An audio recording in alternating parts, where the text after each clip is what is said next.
大家好，今日我想同你哋慢慢傾一個好真實、好揪心嘅話題。香港最近嘅結業潮，唔係小店零星執笠，而係一波接一波。你我身邊好熟、好中意嘅品牌，突然間頂唔順，一間接一間走人。特別係呢四個例子，好合台灣火鍋、H&M、Delafrance 同 Pizza Box，佢哋嘅結業消息一出，網上即刻炸晒鍋，大家紛紛留言又執笠。香港實體經濟真係好差，香港仲有咩好留低？呢啲留言唔止係感慨，係真係反映咗好多香港人嘅無奈同痛心。大家好，歡迎嚟到 F Magazine， 我係主持人 F。先嚟四個問題，睇你有冇中招。你最近有冇發現，原本週末必去食火鍋、買衫、食早餐嘅地方，突然間關門大吉，鋪頭變咗空置，街頭靜晒。點解連開咗幾年，好多人排隊嘅好合台灣火鍋同國際大牌 H&M， 甚至機場上機前必食嘅 Delafrance 同埋23年老字號 Pizza Box 都一齊執笠？係咪真係冇人撐得住？北上消費真係咁勁？深圳食飯、買衫、食薄餅皮起碼一半，香港本地店鋪仲有冇生存空間？定係大家都習慣咗洲尾北上？香港經濟會唔會真係進入10年長衰退？定係呢波結業潮只係轉型痛楚，過咗呢關仲有翻身機會？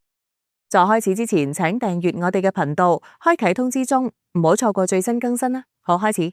如果你對以上任何一個問題都答係呀，咁你就一定要繼續睇落去，因為我會一步一步同你拆解呢四個品牌嘅故事，從佢哋點解會執笠，到背後嘅大環境，再到我哋普通人可以點樣應對。呢篇文唔會只係列點講事，我會用故事式講，帶你一步步感受到呢個結業潮嘅真實痛楚同無奈。睇到最後，你可能會先講好合台灣火鍋呢個品牌，對好多80後、90後嚟講係一種熟悉嘅台味回憶。2010年代尾開業，主打台式火鍋放題，湯底夠地道，有鴨血、凍豆腐、金針菇、豬血糕、牛肉片等經典配料。平日午市放題大約200蚊左右，食到飽，仲有雪糕甜品，真係超抵食。朗豪坊分店高峰期經常滿座同埋要等位，銅鑼灣同旺角都有分店。年輕人特別中意，因為餐廳好有特色，環境乾淨，服務員態度好，食完仲可以慢慢傾偈。記得以前同朋友約會或者同屋企人慶祝生日，都會去好合，熱辣辣嘅火鍋一鍋接一鍋，感覺好溫暖。但係2025年10月，銅鑼灣分店先執，之後2026年1月，集團正式宣布旺角朗豪坊最後一間分店3月中旬結業。店方話租約期滿，但大家都知道背後係生意差到頂唔順。結業前，店方發電郵俾會員，叫大家2月1日前用晒優惠券，感覺好蒼涼。網民留言炸晒鍋。有人話最後一次食好合，食到喊，童年回憶又少一間。又有人留言北上深圳食台式火鍋平一半，仲有自助調味，香港點同人鬥？仲有網民直指租金貴到離譜，人工又高，客流少咗一半，邊個頂得住？我自己都試過去朗豪坊食，環境唔錯，但週末都唔係好多人。為咗吸引客，佢哋推出過優惠券、會員日，但最後都救唔到。朗豪坊外頭原本熱鬧嘅火鍋店，現在變空鋪，門口貼住感謝支持3月結業嘅告示，行過嘅人望住都覺得好唔好心酸。呢個例子好典型，反映咗餐飲業嘅痛點：高租金加人工貴，消費降級加北上分流，夾在中間嘅中檔放題店最難捱。接住嚟講 H&M 係香港人買平價衫嘅首選，特別係年輕人、學生、OL。銅鑼灣旗艦店超大，貨品多，經常有減價活動，100蚊至200蚊就買到潮流單品。九龍塘又一城分店都係老字號，開咗好多年，好多人放工經過都會入去掃貨。2026年2月，銅鑼灣旗艦店2月21日結業，又一城2月22日結業，全港只剩荃灣廣場1分店。消息一出，網民即刻熱議 H&M 香港熄燈15間，時代巨輪真係轉得快。有人話清貨40蚊一件 ，T-shirt 掃貨掃到手軟，但心裏好唔舒服。仲有留言北上深圳買衫褲平好多，香港店邊有競爭力？ H&M 官方話租約期滿會尋新鋪位，但大家都知道零售寒冬嚟緊。疫情後網購興起，快時裝轉型，Zara、Uniqlo 競爭大，加上北上消費，香港店鋪客流大減。銅鑼灣旗艦店原本係地標，現在變清貨場，40蚊至100蚊一件，場面好似執笠前大甩賣。行過銅鑼灣街頭，望住原本熱鬧嘅 H&M 鋪頭，裏面人來人往掃貨，但氣氛好唔對路，感覺好似一間老朋友突然老咗，唔再年輕。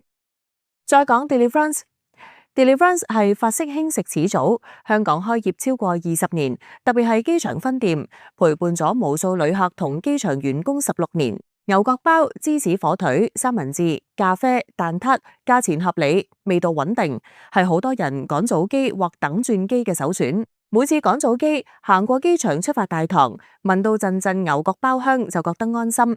2026年1月15日，機場分店無預警結業，冇大肆宣傳，就咁靜靜地走。網民錯愕，食咗16年，點解連機場 Delivrance 都要折埋？少咗份熟悉味道。有人留言，機場食嘢貴到離譜 ，Delivrance 算平民價錢，執笠好可惜。仲有無預警結業，咁大件事冇人講，香港人真係唔值錢。原因機場租金貴，客流未完全復甦，疫情後旅客習慣改變，加上競爭大 ，Delivrance 全港分店本來就少，機場店係重點鋪。執笠後品牌影響力大減，連呢度嘅老店都頂唔順，反映整體經濟壓力。想象一下，機場餐廳原本熱鬧，現在 Delivrance 位置空咗，感覺好空虛，好似少咗一份熟悉嘅安慰。最後一個 Pizza Box 係2000年代初進駐香港嘅美式薄餅連鎖，高峰期有14間分店，薄餅大塊，餡料足，價錢親民，係好多家庭外賣首選。觀塘最後一間1月結業，全線執笠，結束23年營運。網民反映 Pizza Box 全線執笠，半年連執3間，好唔捨得。有人話以前100蚊就食到飽，現在北上深圳食 pizza 平一半。仲有老品牌都頂唔住，新一代食嘢習慣變咗。原因外賣平台競爭外賣平台，北上消費，租金高，人工貴，23年歷史，窮人恩物，卻喺2026年完結，好令人唏噓。想像披薩熱騰騰出爐，現在只剩回憶，感覺好唔捨得。呢4個品牌嘅結業唔係孤立事件，而係香港結業潮嘅縮影。2026年初，零售同餐飲業結業消息一波接一波，街頭空置率升，商場轉型壓力大，失業率微升，民生選擇少咗，大家情緒低落。點解會咁？首先，北上消費分流係最大元兇，港人周尾北上深圳、廣州食飯、買衫、娛樂平一半。高鐵方便，價差巨大。深圳食火鍋100蚊至150蚊就食到飽，香港300蚊都未必夠喉。買衫食薄餅都平一半，尤其北區如粉嶺、上水居民，週末北上超方便，本地店鋪週末空晒檔，惡性循環開始。其次，高租金加人工貴，香港鋪租全球最貴，成本高到離譜。第三，消費降級，經濟壓力，大家慳錢，唔再亂使錢。第四，網購同外賣平台搶生意，淘寶、拼多多、京東足不出戶就買晒。第五，結構轉型，傳統零售、餐飲頂唔順，新興行業如 AI、科技、金融先有機會，但香港經濟睇起上嚟都幾差。2025年 GDP 增長約3.2到3.5%， 2026年預測2.1到3.2%，股市暢旺，金融服務活躍，訪港旅客回升。2025首11月逾4500萬人次，高端零售、體驗式消費仍有支撐。北上被視為大灣區融合自然現象，類似國際大城市，市民週末去鄰近低成本區消費。結業潮係痛，但係轉型機會。主流預測零售總額有望溫和回升，結構轉型係關鍵。如果你從事零售或餐飲，點應對？轉型體驗式、賣獨特港味、打卡店、開副業、freelance、北上服務、學新技能、AI、數碼營銷。如果你係消費者，支持本地，但記住香港獨特之處，如國際連接、文化多元，香港人適應力強。呢波過去結業潮，仲有翻身日，睇到最後，加油！一齊撐住香港。香港唔係圓蛋，只係轉型中，堅持下去，你我都有機會翻身。感謝收看，記住 like 同 share。如果大家對本集內容有咩意見，可以在留言區留言你的想法。下集見，拜拜。